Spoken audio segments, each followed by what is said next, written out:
माँ का लाडला। अरे बबलू बेटा, बड़ी ही मुश्किल से पाल पोस कर तुझे बड़ा किया है।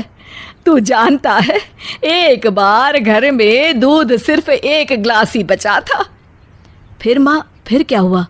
बेटा, चाय पीने का मन था, लेकिन मैंने ना पूरा ग्लास का दूध तुझे पिला दिया। बेटा, खुद 2 साड़ी में पूरा जीवन काट दिया, लेकिन तुझे ब्रांडेड कपड़े ही पहनाए। हाँ माँ, लेकिन तेरे पास तो कई साड़ियाँ हैं। अभी 2 दिन पहले ही तो तू सव्यसाची की साड़ी लेकर आई है ना? अरे डुप्लीकेट है बेटा, डुप्लीकेट, केवल 80,000 की। मैं दुखारी औरत कहाँ ओरिजिनल सव्यसाची पहन सकती हूँ। बबलू इमोशनल होकर। हाँ माँ, मैं जानता हूँ तूने मेरे लिए बड़े समझौते किए हैं। मैं हमेशा तेरा ख्याल रखूंगा। ये बोलकर बबलू वहाँ से चला जाता है। वहीं पास के गांव में रश्मि रहा करती थी। रश्मि एक बहुत ही व्यावहार कुशल लड़की थी। ये देख माँ, मैंने ये चादर सिली है और इसमें कढ़ाई की है। ये मैं अपनी होने वाली सास के कमरे में बिछाऊंगी। हाँ बेटा, जरूर। माँ, मेरी शादी जिस भी घर में होगी ना, मैं उस घर को स्वर्ग बना दूंगी। तभी रश्मि का भाई वहाँ आ जाता है। हाँ, और वहाँ रहने वालों को स्वर्गवासी। अरे चुप रह, सारा दिन काम काम काम। तुझे फिक्र भी है, तेरी बहन बड़ी हो गई है, उसके लिए कोई लड़का भी देख। अरे वही तो बताने आया हूँ माँ। भाई बबलू की बात माँ से करता है और फिर रश्मि की शादी बबलू से हो जाती है। रश्मि शादी के बाद, माँ जी, मैं आपके पैर में तेल लगा देती हूँ, सारा दिन आप थक जाती होंगी ना। ये बोलकर वो सास के पैर में तेल लगाती है। रश्मि सास का कमरा सजाती, उनकी कपड़े ठीक करती और हमेशा हर जगह उनके साथ जाती। लेकिन सास तो सास है। एक दिन रश्मि की माँ उसके ससुराल आती है। अरे रश्मि बेटा, कैसी है तू? बहुत दिन हो गए तुझे देखा नहीं तो मिलने आ गई। अरे माँ, आप बताया नहीं कि आप आने वाली हो, मैं आपके लिए कुछ अच्छा बनाती। तभी वहाँ रश्मि के सास आ जाती है। अरे बेटी के घर का तो पानी भी नहीं पिया जाता रश्मि बहू। वो तो बहुत पुरानी बात है माँ जी। माँ तो इतनी दूर से आई हैं, कुछ खाएंगी नहीं तो कैसे होगा? अरे नहीं नहीं रश्मि, कोई बात नहीं, बस तुझसे मिलने और तुझे देखने का मन था, सो चली आई। अच्छा, अब चलती हूँ।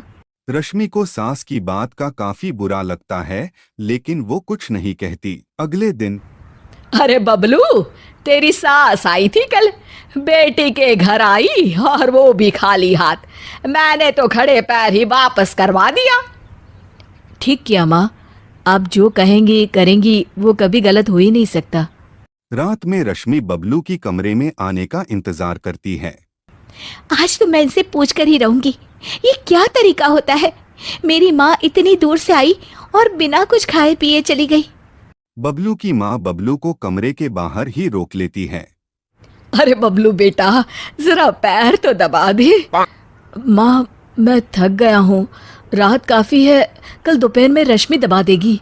हाँ हाँ, तेरे लिए तो रात हो गई। जब तू छोटा था पूरी रात जगाता था, तब मैं सारी सारी रात तुझे गोद में लेकर बैठी रहती थी। हाँ माँ, ये तो सिर्फ माँ ही कर सकती है। और फिर वो माँ के पास जाता है और उनके पैर दबाने लगता है। पैर दबाते दबाते उसे नींद आ जाती है और वो वहीं माँ के पास सो जाता है। सुबह वो अपने कमरे में जाता है तो रश्मि उससे कहती है, कल आप कमरे में नहीं आए, मुझे आपसे बात करनी थी। हाँ हाँ, करती रहो बात, लेकिन याद है ना आज मेरा ऑफिस भी है। देखिए, कल मेरी माँ आई और... हाँ हाँ रश्मि, छोटी सी बात का बवाल मत मचाओ। तुम्हारी माँ खाली हाथ ही आ गई, ये तो कोई तरीका नहीं होता ना। रश्मि समझ जाती है कि बबलू को उसके माँ ने अच्छे से कान भरे हैं। वो उस वक्त तो कुछ नहीं कहती, लेकिन ठान लेती है कि वो सासू माँ को सुधार कर ही रहेगी। दोपहर में सास कहती है, अरे खाना खाने का वक्त हो गया है रश्मि, कहाँ हो तुम?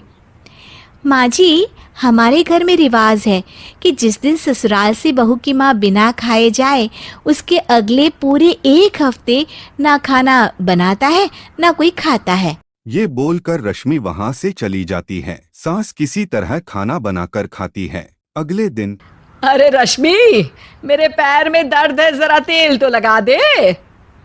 अरे माँ जी, मेरे खुद के हाथ में दर्द है, मैं कैसे तेल लगा सकती हूँ, खुद ही परेशान हूँ।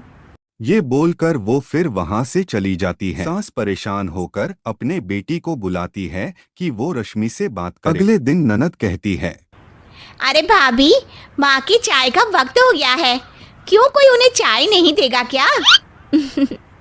अरे आप ही दे दीजिए ना ननद जी, मैंने तो रोका नहीं कि किचन में ना जाए। ननद जाकर सारी बातें बबलू को बताती है। अरे रश्मि, तुम्हें क्या हो गया है? क्या तुम भूल गई कि ससुराल में कैसे रहा जाता है? नहीं जी, बिल्कुल नहीं भूली मैं, लेकिन जहाँ मैं बेटी बनकर रह रही हूँ, हर किसी का ख्याल रख रही हूँ, वहीं मैं अपनी माँ की बेइज्जती भी बर्दाश्त नहीं कर सकती। हाँ माँ, भाभी तो सही कह रही है, इज्जत लेने के लिए सबकी इज्जत भी करनी ज़रूरी है।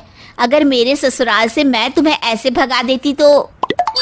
अब समझ गई, माफ कर दो मुझे।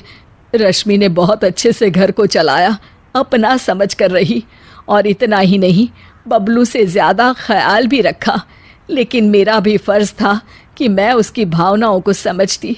मुझे माफ़ कर दे बहू।